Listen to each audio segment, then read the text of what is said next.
Welcome back to Now Let's Be Honest. I'm David Tate, and this is our 7th video going through the Gospel of Matthew. And today we're entering into Matthew chapter 2. Last week we covered the birth of Jesus and the various things that Matthew might have been trying to accomplish whenever he shared the specific details that he included in his narrative of that story. And we got to talk about really the birth of Jesus from what I would almost argue is Joseph's perspective. If you were to go read the Gospel of Luke, we didn't really talk about this in the last video, but if you go look at the Gospel of Luke, you almost seem to have things being told more from Mary's perspective, whereas the account that we read last week is more from Joseph's perspective, and we get to see how he is caught up in the middle of this whole crazy situation where his virgin betrothed wife is pregnant and he has to figure out what to do about it, and he's going to quietly divorce her because he knows that they have not slept together yet because they have not been officially married. But then an angel appears to him and says, hey, this is actually legit, and this is what's really going on here, and it's actually from the Holy Spirit, and this child is actually going to be the Messiah who's going to basically save everybody from their sins. And that's where we kind of left things off with Jesus being born to Mary and Joseph, and we talked about how he is, by means of being the adopted son of Joseph, the royal heir to David's throne. And as a result of that, we're going to be heading directly into chapter 2, picking up right where we left off last week, and we're going to see how Jesus, being the royal heir of David's throne, is going to immediately cause some political turmoil in the region of Israel, even though Jesus himself hasn't done anything yet. And so let's head into chapter 2. We're covering the entire chapter today.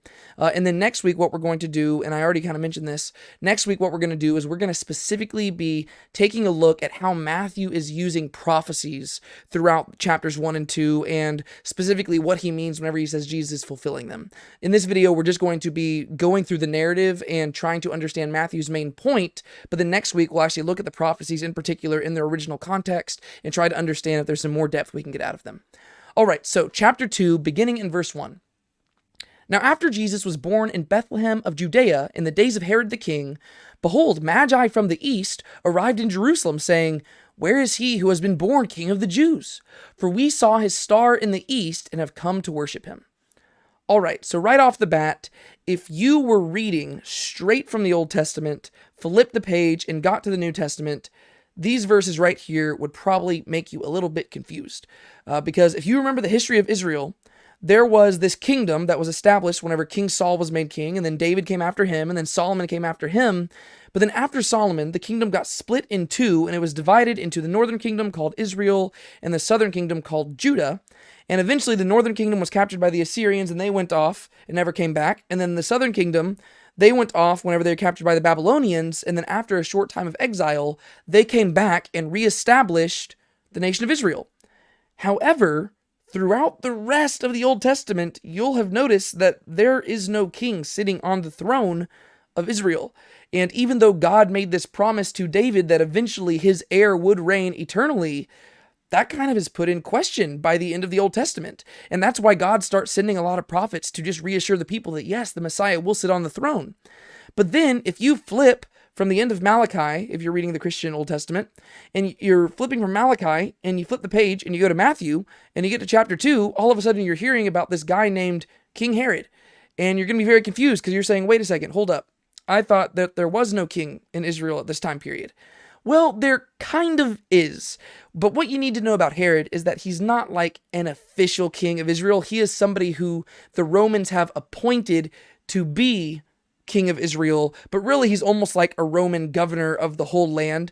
He's actually Idumean, right? So he's from the region of Edom, which is near Israel, but he himself is not actually descended from David or anything like that. So whenever we think of King Herod, you need to realize that this is a guy who has been appointed as a king by the Romans, but he doesn't himself have any legitimate claim to the throne.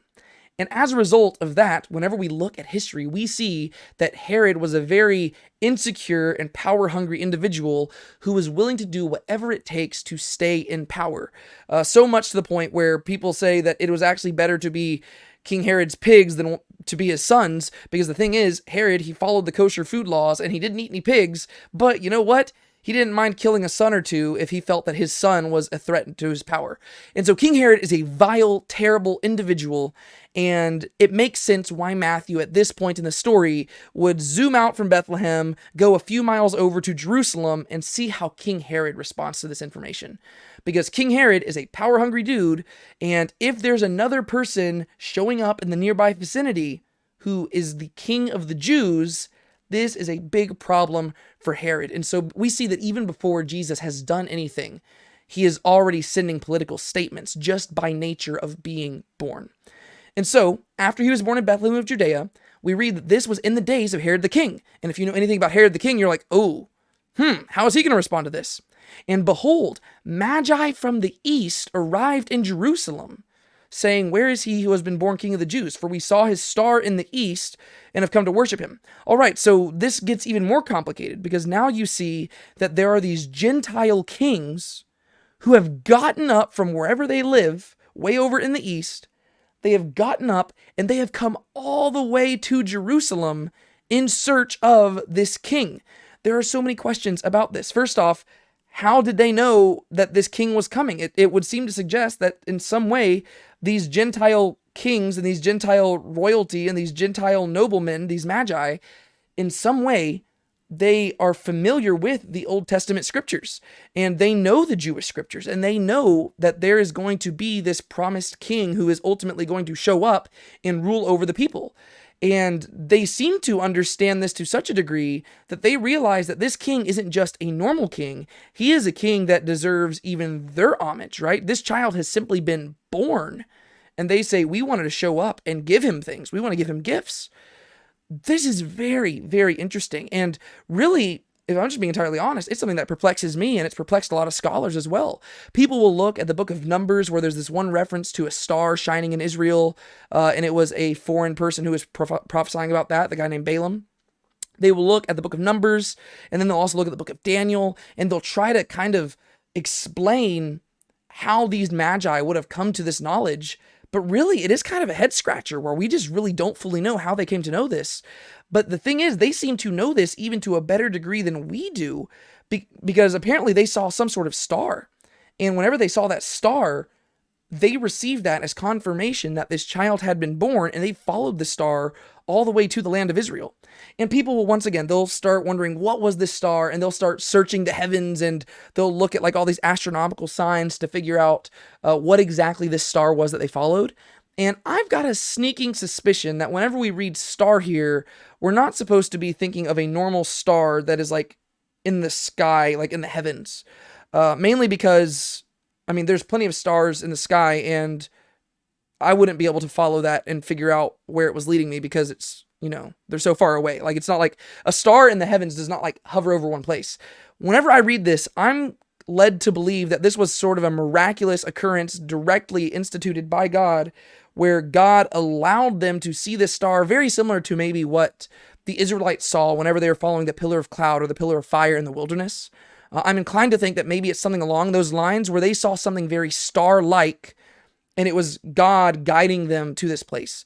But ultimately, I don't have the answers in regards to all that either. I just want to highlight that this is also very interesting, because Jesus hasn't done anything yet so far, right? All he has done is be born.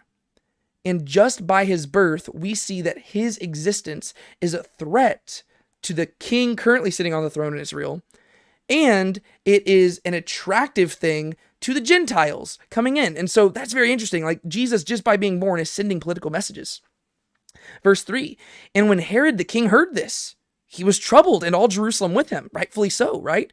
Herod's a power-hungry dude. He hears that there's another king who is potentially the king of the Jews, and he views himself as the king of the Jews. And there can't be two, right? This town ain't big enough for the two of us. If one person claims to be the king of the Jews, and he knows that he has been placed here by Rome, and he is familiar with the Old Testament scriptures and the prophecies about them, and then these Gentiles come in saying, "Hey, we heard that the actual king of the Jews has been born," Herod realizes this is a big problem for his kingdom. But what he's going to do is he's actually going to portray himself like a devout religious person who wants to give credit where credit is due, and actually just worship this king and welcome him in. So he presents himself as if he's humble, but really he's not. And so what he does, he gathers together all the chief priests and scribes of the people, and he was inquiring them where the Christ was to be born. So he's familiar with the idea of the Christ, because whenever these magi show up and they say, hey, the king of the Jews has been born, he immediately makes the connection. He says, okay, if they're saying the king of the Jews has been born and they're not talking about me, they must be talking about the Christ. And so he's familiar with the idea that this is the Christ that we're talking about. And this is the man that has been prophesied for thousands of years by the Hebrew scriptures. And so he gets together all of his smartest of the smart religious scholars, and he says, hey, break it down for me. Where is this guy supposed to be born? He knows the scriptures, but they know it better. And he says, is there anything in the scriptures that tells us where exactly this Christ figure is to be born? And one thing I want to highlight before we even go beyond this is the duplicitous nature of Herod, but also the arrogance and the pride and the hard-heartedness, because he does not simply think, oh, this is just some random guy. He hears the report of these magi, and he comes to the conclusion that this king that has been born is the Christ, the long-awaited, anticipated, anointed one of Yahweh, of God. And he says, I want to get rid of him.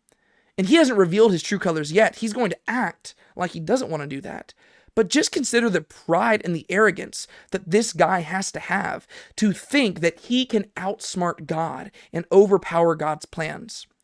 Very arrogant. And so these scribes, they say to him, in Bethlehem of Judea, for this is what has been written by the prophet. And you, Bethlehem, land of Judah, are by no means least among the leaders of Judah. For out of you shall come forth a leader who will shepherd my people, Israel. And so these guys, they say that they've been searching the scriptures, and they say, hey, in the prophet Micah, there is this prophecy where God says that the anointed one, the Messiah, will be born in the city of David, in the city of Bethlehem. One thing that Matthew does that's very interesting here is he actually changes the quotation ever so slightly. Because if you go look at the original quote in the book of Micah, in Micah chapter 5, it says, and you, Bethlehem Ephrathah, who are small among the clans of Judah, right? The emphasis is that you are not even big enough to be counted amongst them. Whereas Matthew quotes this and says, you are by no means least. And so whenever Micah's talking about Bethlehem, he's talking about the smallness of Bethlehem. Whereas whenever Matthew has these people quoting it, they actually are emphasizing the prominence of Bethlehem. And I just want to argue that both of those things are true at the same time. On one hand, Bethlehem was never anything bigger than a super small town. If you were to go there nowadays, it's huge, but that's because a guy named Jesus was born there. But Bethlehem was always a very small and ultimately unimportant town, other than the fact that it was also extremely prominent because a guy named David was born there, right? And so the very fact that the Messiah was going to be born in Bethlehem immediately connected him to the legitimate line of David. And so if Herod's hearing this, he's like, oh, this is like his worst nightmare. He is already so power hungry that he's been killing off his sons in order to stay in power. And now a legitimate heir born in the city of Israel's most famous king has been born in Bethlehem. And so Herod's going to he's going to basically come up with a plan. Then Herod secretly called the Magi and carefully determined from them the time that the star had appeared. So you can see that he's trying to form a plan. He's like, okay, when did this happen? When did this show up? How long ago did the star appear? How long have y'all been traveling? All that stuff. And he sent them to Bethlehem and said, go and search carefully for the child. And when you have found him, report to me so that I too may come and worship him.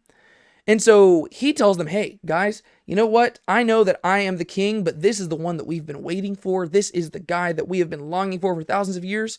Once you find him, let me know. I want to come pay homage to him as well. However, you can read through this and you see exactly what he's doing, right? He's trying to determine the child's location.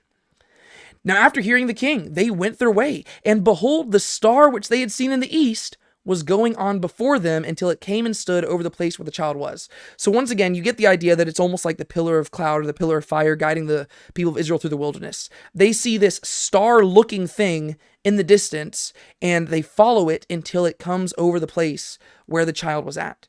And you get the idea that apparently a few years have passed, or maybe at the very least a few months have passed since Jesus was born, because now he's not just called a baby, he is called a child. And we're going to see that they're in a house. And when they saw the star, they rejoiced exceedingly with great joy. So I guess you get the idea that apparently they'd been following the star for a bit, and it led them to the land of Israel, and then it disappeared, hence why they had to go ask about it. But then whenever they saw it, they rejoiced because they're saying, yes, it's here again, and it guided them specifically to the place where the child was. And after coming into the house, they saw the child with Mary, his mother. You can just imagine him right there with Mary. And they fell to the ground and worshipped him. Then, opening their treasures, they presented to him gifts of gold, frankincense, and myrrh. Now, this is really cool because Matthew doesn't quote it here, but this is also kind of the fulfillment of prophecy, because here you have Gentiles, Gentile kings from the nations coming to pay homage to the true King of Israel. Right? This is something that you see throughout the Old Testament prophets. You have the image of all the kings of the nations gathering together to Jerusalem and the surrounding areas to bring gifts to God and to gifts to his king. That's exactly what's happening here. And once again, Jesus hasn't done anything. All Jesus has done is be born and exist. But even in his birth, the Gentiles are coming together and they are responding properly to him. But then, having been warned in a dream not to return to Herod, the Magi departed for their own country by another way. And so, once again, here we have God revealing something in a dream. We see that dreams are extremely important throughout the Gospel of Matthew here, especially at the beginning. And so they're given a dream, and basically in this dream, they are told, hey, Herod has ulterior motives. If you truly honor this king, do not go back and tell Herod about it. And so they end up departing, they go another way, and they sneak out. Well, this is going to be a problem for Herod, right? And so when they had departed, behold, an angel of the Lord appeared to Joseph in a dream. Once again, Joseph getting another dream, connecting him to the character in Genesis. So an angel of the Lord appeared to Joseph in a dream, saying, get up, take the child and his mother, and flee to Egypt, and remain there until I tell you. For Herod is going to search for the child to destroy him. Right? So probably a few months have passed at this point, if not a few years, and Joseph receives this dream. And shortly after the Magi disappear, Joseph is told, hey, Herod has heard news about this child being born. He feels threatened. He's going to try to hunt him down and kill him. Get up and flee, right? Get out of here. And so that's exactly what Joseph's going to do, right? So Joseph got up and he took the child and his mother while it was still night and departed for Egypt. And he remained there until the death of Herod, in order that what had been spoken by the Lord through the prophet would be fulfilled, saying, out of Egypt I called my son. There's something very interesting that Matthew does here. And in all the commentaries I've read, there's very few that have actually noticed this. But I think it is absolutely crucial in order to understand the message that Matthew is trying to communicate to his original audience. So see what Joseph does. Joseph gets up, he takes the child, he takes Jesus and his mother while it was still night, and they depart for Egypt. Right? So in the middle of the night, they get up, they leave Israel and go to Egypt. And they remain in Egypt until the death of Herod, the one who's seeking Jesus' life, in order that what had been spoken by the Lord through the prophet would be fulfilled, saying, out of Egypt I called my son. Okay, so this is where Matthew once again quotes scripture, and he says that they are fulfilling scripture. In most commentaries that I read, they quote this and they say, see, this is like a fulfillment of the fact that Jesus went to Egypt and he was called out of Egypt in order to go to Israel, kind of like the people of Israel fleeing from Egypt during the Exodus. And don't get me wrong, that is exactly what the original passage is about. If you go to Hosea chapter 11, this is God talking about him calling the people of Israel out of Egypt. And a big thing I've been highlighting so far in this whole thing is that in the Gospel of Matthew, he is communicating the fact that Jesus is following in the footsteps of Israel. And so you would expect that just like Israel was called out of Egypt, so too Jesus would be called out of Egypt. But I want you to notice where we leave Jesus at in verses 14 and 15. Jesus has not yet returned to Israel. Instead, it is actually Jesus' leaving Israel and going to Egypt that Matthew cites as the fulfillment of being called out of Egypt, right? Out of Egypt I called my son. Well, where was the Son of God just called out of? He wasn't called out of Egypt. He was called out of Israel, and he was called to go to Egypt, right? In a few verses, they're going to talk about Jesus coming out of Egypt and going back to Israel, and that's where you would expect Matthew to quote this prophecy, but that's not what he does. Instead, he quotes the prophecy right here whenever Jesus is called out of Israel to go to Egypt. The message Matthew is communicating is that Israel has become the new Egypt. And if you look at the parallels, That's exactly what's going on here, right? Do you remember how the book of the Exodus started out? It started off with a power-hungry king, Pharaoh, who felt his power was threatened, and so what he decided to do was try to kill a bunch of babies. Okay, well now what you see here is you have a power-hungry king called King Herod, and he feels his power is threatened, and so what he's about to do is resort to killing a bunch of babies.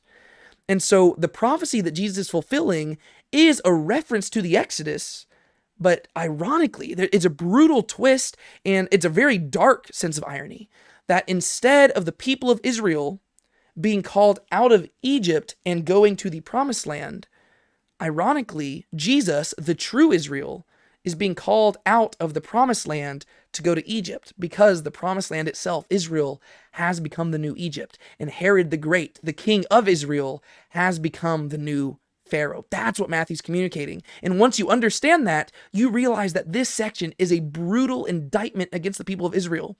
And for the original Jewish audience who is reading this, they would have understood the message Matthew is communicating. He is warning them that belonging to Israel is not enough. In fact, if you want to truly belong to Israel, you have to get out of Israel and have a whole new exodus. Instead, you actually have to be like a Gentile king, a magi, who comes from the distance to honor the true king, right? But as long as you remain in Israel as it is, you will not be saved, right? It is not enough to be a child of Abraham. This is what John the Baptist is going to talk about in the very next chapter. It's not enough to be a child of Abraham. You have to live by faith. In order to be the true Israel, you have to escape the current Israel. That's what Matthew's communicating to his Jewish audience. And sure enough, that's exactly what we see. We see Herod living like the Pharaoh of old. Then when Herod saw that he had been tricked by the Magi, he became very enraged and sent and slew all the male children who were in Bethlehem and all its vicinity from 2 years old and under, according to the time which he had carefully determined for the Magi. Right? So he determined from the Magi that the star had showed up less than 2 years ago, so he has all of these children brutally killed in Bethlehem and all the surrounding regions, just like the Pharaoh did at the beginning of the book of Exodus, right? So Herod is the new Pharaoh. Israel is the new Egypt. If you want to experience the salvation from God, if you want to be freed from bondage, you have to escape the current system of Israel and follow Jesus into the wilderness. That is what Matthew is communicating here. Then what had been spoken through Jeremiah the prophet was fulfilled, saying, "A voice was heard in Ramah, weeping in great mourning, Rachel weeping for her children, and she was refusing to be comforted because they were no more." And once again, we're going to visit all these prophecies more in depth in the weeks to come. But what he's quoting here is Jeremiah chapter 31. The chapter itself is not nearly as depressing as this one verse is. This is probably the most depressing verse in the entire chapter. But the image is that Rachel, the matriarch of Israel, right? She is weeping for her children because they are being slaughtered, right? Rachel was buried in Bethlehem, and Ramah was the surrounding regions of Bethlehem, right? So Jerusalem is about like 5 or 6 miles away from Bethlehem, and Bethlehem, there's all these other surrounding regions, including Ramah. Well, Rachel is buried in Bethlehem, and the idea is that Rachel refuses to be comforted to such a degree that even from her grave, she can't help but weep because her children are being slaughtered. And Matthew cites that this whole infanticide instigated by Herod is fulfillment of that prophecy, right? Israel is killing Israel, and Rachel can't help but weep because she sees that Israel has turned against itself and it has become corrupt. But when Herod died, behold, an angel of the Lord appeared in a dream to Joseph in Egypt, saying, "Get up, take the child and his mother, and go into the land of Israel, for those who sought the child's life are dead." Now, this is the place where you might expect Matthew to quote the passage from Hosea, right? Because this is where he's actually being instructed, hey, get up and go out of Egypt and into Israel. And then you would expect him to say, this was done in order to fulfill what the prophet said, out of Egypt I called my son. But this isn't where Matthew quotes that. He quoted it earlier whenever Jesus was called out of Israel, right? And so it's very intentional what Matthew's doing here. Israel is the new Egypt. And in fact, you actually have this re-emphasized here, because if you go compare verses 19 and 20 right here to Exodus chapter 4, you'll see that this is it's very similar wording to the words that we read about Moses whenever he fled from Egypt, and then once Pharaoh died, he got up and he returned, right? It says that the Pharaoh that had pursued Moses' life, if you remember the story of Moses, he grew up in Egypt, and he killed an Egyptian man because that Egyptian man had been beating Hebrew slaves. Moses flees from Egypt. He goes and dwells in the wilderness of Midian for 40 years. And then God encounters him at the burning bush. He tells him, get up and go to your people. And it says that the Pharaoh who sought your life has died. Therefore, arise, get your wife and your children, and go back to the land. Right? And so you have that, that's what Joseph's doing. Joseph is walking in the footsteps of Moses right now, taking his mother and child and going back to Egypt. Ironically, Egypt in this case is Israel, right? And so you have this bitter, dark irony that the roles have been reversed. Israel is the new Egypt, and Jesus in many ways is the greater Moses. He escaped Egypt, and now he's going back into Egypt now that the person who sought his life has died. Moses escaped the actual Egypt, and once that Pharaoh died, he went back. Jesus, he escaped Herod in Israel, and now that Herod has died, it's time to go back. And so the parallels here, if you just see them, you're like, whoa, this is a brutal indictment against the people of Israel, and the Jewish audience would not have missed this, especially because the Exodus story was the thing that they studied the most of anything else. So Joseph receives another dream. He gets up and he takes the child and his mother, and they came into the land of Israel. So they return. But when he heard that Archelaus was reigning over Judea in place of his father Herod, he was afraid to go there. So he realizes that Archelaus is now in charge, and you know what? Archelaus is not that much better than Herod. And keep in mind, Herod, during all of this, Herod was super sick and almost near death this whole point. That did not stop Herod from being a power-hungry dude. Herod was just a nasty individual, and Archelaus was not much better. And therefore, Joseph's like, you know what? I don't really want to go back to that region. So after being warned by God in a dream, look at that, once again, another dream. After being warned by God in a dream, he departed for the district of Galilee, and he came and lived in a city called Nazareth, so that what was spoken through the prophets would be fulfilled, he shall be called a Nazarene. This last prophecy that Matthew quotes here is actually probably the trickiest one. It's the one that scholars wrestle through the most. And that's because he's not directly quoting any particular prophet. Rather, it seems like he is actually saying that this is an overall theology that is being promoted by the prophets. Notice that he says this was spoken through the prophets, plural. Whereas a lot of the other places he's been saying this is fulfilled the word of the prophet, right? So he is saying that whatever this thing is about him being a Nazarene, it isn't just from one prophet, it is actually a theology that you get from looking at the prophets as a whole. And once again, we'll talk more about this in the weeks to come. So there is the narrative itself. But now what I want to do, just to wrap up this video, is I want to do the same thing that I did in the last video, and I want to talk about two things. How Matthew presents Jesus as Israel, in this case, and then also how everything that Matthew is sharing in this chapter further authenticates the fact that Jesus is king. And what I want to do is really, I want to recap what we talked about last week and put it with this one, because really they go hand in hand, right? So let's talk about Jesus as Israel. I think there are 7 ways where we see that Jesus is really just basically following in the footsteps of the entire Old Testament story in these first 2 chapters, right? First off, his story begins with the birth initiated by the Holy Spirit, and we talked about this last week, how the word birth there, the first words in Matthew's narrative is Genesis, right? So his story begins with a Genesis that is initiated by the Holy Spirit. Secondly, he is born by the Spirit of God, not by natural means, just like Adam, right? Adam had no father or mother. Jesus, in the same way, was born in a different way than every other single human being on the face of the planet. Thirdly, his miraculous birth was announced and accomplished to parents who had no business giving birth to a child like Isaac. These 3 things are all things that I addressed in the last video, but one thing I want you to notice is that they're working sequentially through the book of Genesis. Genesis chapter 1, Genesis chapter 2, Genesis chapters 12 through 21 with the birth of Isaac, and now look at how this chapter continues that same trend. Fourthly, he survives certain death thanks to a man named Joseph who receives dreams from God and goes to Egypt for the salvation of his family, right? That's what you see at the very end of the book of Genesis. You have the people of Israel being saved from destruction because of because of Joseph, right? Because of the one son named Joseph who bore the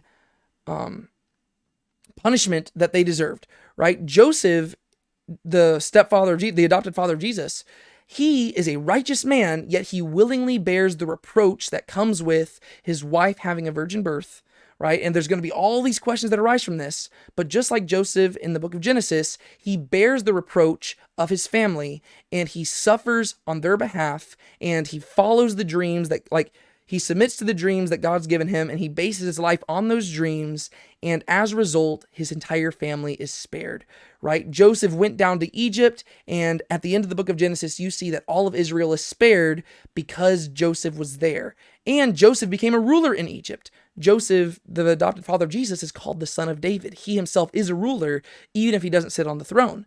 And so you see that there are these parallels. You have a ruler named Joseph who receives dreams from God, who ultimately leads to his family's salvation and them being spared from the destruction because they went down to Egypt.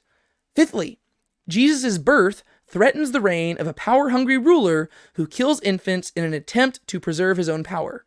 This is like both Israel and Moses that we see in Exodus chapter 1 and going into Exodus chapter 2 as well, right? Israel itself became a threat to the power-hungry Pharaoh, and as a result, he decided to set in motion things to try to quench them, right? Firstly, he put them in slavery. Secondly, he asked the midwives to try and kill the babies before they were born. And then thirdly, whenever those first two things didn't work out, he started having the kids thrown into the Nile. So the Pharaoh in the Exodus story, he started killing children, and that's very similar to what Jesus is going through. But not only is Jesus following in the footsteps of Israel, he's also following in the footsteps of Moses in this regard. Because guess what? Moses was one of those kids who was supposed to be killed, but he wasn't, right? And that was because he was ultimately the one to deliver the people out of bondage. He was the one who ultimately Pharaoh was afraid of, right? Because God sent Moses to deliver the people. And so you can see how there's a parallel not only with Jesus being the true Israel, but in another sense, he is also the greater Moses. His birth threatened the reign of a power-hungry ruler who killed infants in an attempt to preserve his own power. That's Exodus chapter 1. So now we've moved into Exodus. Number 6, he is called out of Egypt by God in order to escape the power-hungry ruler, like Israel and Moses. Firstly, let's talk about Moses, right? Moses was called out of Egypt, and he went to Midian, right? And that was because he was escaping the power-hungry ruler. Pharaoh wanted to kill Moses, and Moses escaped to Midian, okay? Jesus was being sought after by Herod, and he escaped to Egypt, right? He escaped from the metaphorical Egypt, which Israel has become. On the other hand, you also have him embodying the entire story of the people of Israel here, because Israel was ultimately delivered from Egypt through the events of the Exodus, and they ultimately made their way to the Promised Land, right? And that was because they were escaping the hardened heart of the new Pharaoh.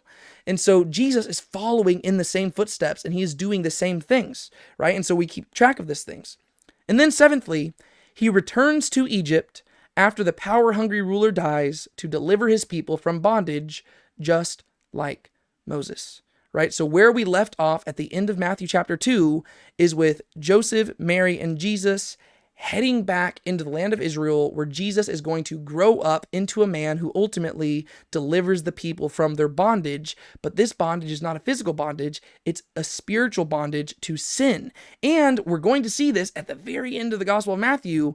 Most of the indictments that Jesus has are against the religious leaders, right? So the people are being oppressed and they are in a greater form of bondage, but Jesus has arrived to give them rest. Hopefully this is setting up the things that we're going to see in Matthew's gospel, right? Come to me, all who are weary and heavy laden, I will give you rest. He's pointing out that they are under a form of slavery and they are back in Egypt. Israel has become the new Egypt, and it is the legalism of the Pharisees and the Sadducees and stuff that has become their new bondage. Sin itself is the bondage unto which they are bound. Jesus has come to free them.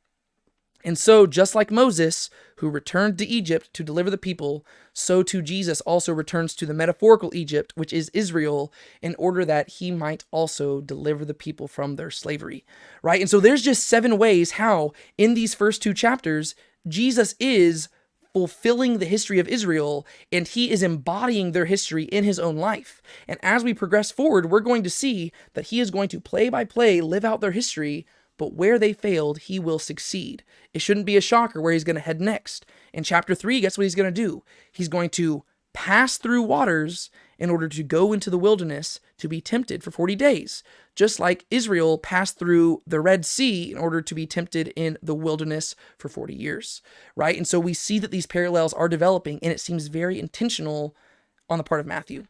But let's move on, and there are 10 things. I know that this video has already been longer than I wanted it to be. That's okay. Let me talk about 10 ways that the things that Matthew has shared in chapters 1 and 2 argue for the fact that Jesus has a legitimate claim to the throne. And this is in addition to the genealogy, right? I'm treating the genealogy as something separate. I'm just talking about what we covered in the last video and in this video. 10 ways that the Jewish audience that Matthew is writing to would have received this as proof that Jesus has a legitimate claim to the throne. Because I've argued that chapters 1 through 4 are all about authenticating Jesus. Firstly, his conception was miraculous. Secondly, his birth was announced by the angel of the Lord. Thirdly, even in his birth, he is living out the history of Israel. Fourthly, even in his birth, Gentiles come to pay homage to him. That is super important, right? Especially if you know your Old Testament theology of the Messiah and your Old Testament theology of the Messianic kingdom. The fact that Gentiles are arriving here to pay homage to Jesus, and he isn't even on the throne yet. All he's done is be born. Yet they're coming and they are here to pay homage to him. That sends a message, because that means that even the foreign nations are aware of the fact that he is the Messiah, right? They don't need Matthew's gospel to know this. All they needed was a sign from heaven that confirmed it. Fifthly, even in his birth, kings feel threatened by him. That's probably a pretty good way of demonstrating that this guy has a claim to the throne. He's a baby, yet the most power-hungry ruler that the people of Israel have probably ever known feels threatened by him. Right? And so, even in his birth, before he's even done anything, his birth sends a political message, and it is toppling the kingdoms as they stand. King Herod goes into a fit of rage and murders infants. He murders babies because he feels so threatened by the legitimacy of Christ's kingdom, right? It really is amazing, right? Because that means that Herod, he was so arrogant that he thought that he could oppose God's will. But it also means that Herod thought Jesus had a legitimate claim to the throne, right? If Herod didn't think that Jesus had a legitimate claim to the throne, he would have totally disregarded the Magi's message. But the fact that the Magi traveled from all this distance to pay homage to him, and the fact that they had good reason to think that the Messiah was coming, this made Herod shake in his boots. And so Herod's own fury is a testament to the fact that Jesus has a legitimate claim to the throne, and he hasn't even done anything yet. But in addition to these 3 things, you also have Matthew citing 5 prophecies that Jesus fulfilled simply in his birth. Prophecy number 1, he was born of a virgin. Prophecy number 2, he was born in Bethlehem. Prophecy number 3, he was called out of Egypt. Prophecy number 4, Rachel's children were killed, right? The weeping in Ramah. Prophecy number 5, he was called a Nazarene. Right? So Matthew says, in addition to just the amazing things happening around his birth, even in his act of being born at the place where he was born and the events that followed and the events that preceded it, all of this is a fulfillment of prophecy, which further cements Jesus as having a legitimate claim to the throne. And keep in mind that all these 10 things are simply in Jesus being born. We have not seen Jesus do anything yet. That doesn't come until chapter 3, right? Which we're going to get to very soon. But just right here, we have 10 different things that Matthew has used to demonstrate that Jesus has a legitimate claim to the throne. He doesn't simply have the right bloodline. He has all the credentials he needs, even in his birth. Gentiles are flocking to him. Other kings are threatened by him. Angels are announcing him. Miracles are occurring. He is living out Israel's history. Prophecy is being fulfilled. All this stuff is happening just in Jesus being born. And if you're a Jewish reader who is reading this stuff, your interest is locked in, because all of a sudden you're realizing that this Jesus guy might be the person they have been waiting for for thousands of years. And so all they want to do is go even deeper and learn more about this Jesus guy and to see what he's going to do. And that's what Matthew's going to get to in chapter 3. And we're going to get to that in a few weeks. But what I want to do next week is I want to actually dive deeper into Matthew's use of prophecy, because there are some very difficult things that we need to work through in regards to the quotations that Matthew uses, because I'm going to point out, hopefully next week, that some of these things don't seem like overtly messianic prophecies. And it seems like, well, you have a lot of skeptics who will suggest that Matthew is forcing these. I don't think he's forcing them. I just think that he is being very careful and nuanced in the way that he's approaching them. And I think he's being very clever as well. And I'm hoping that I don't know if I'm going to do 1 or 2 videos. We'll figure it out when I get there. I think it's probably going to have to be 2 videos just because of how much I want to cover and how much exciting stuff there is there. But I'm hoping that in these videos to come, you'll be left appreciating these prophecies even more, because I think that Matthew is communicating a whole lot more than simply the verse that you see quoted in his text. And so I'm hoping that you're excited for that video. But until next time, thank you so much for watching this. My name is David Tate. This is Now Let's Be Honest. Be sure to keep a smile on your face. Don't let anybody steal your joy. And I will see y'all later. God bless. You read a verse, you sing a hymn, the money's in the plate. Sundays you mark out for him, but even then you show up late. You bought the shirt, you wear the cross, but sin throughout the week. For 30 shekels and a noose, you kiss him on the cheek.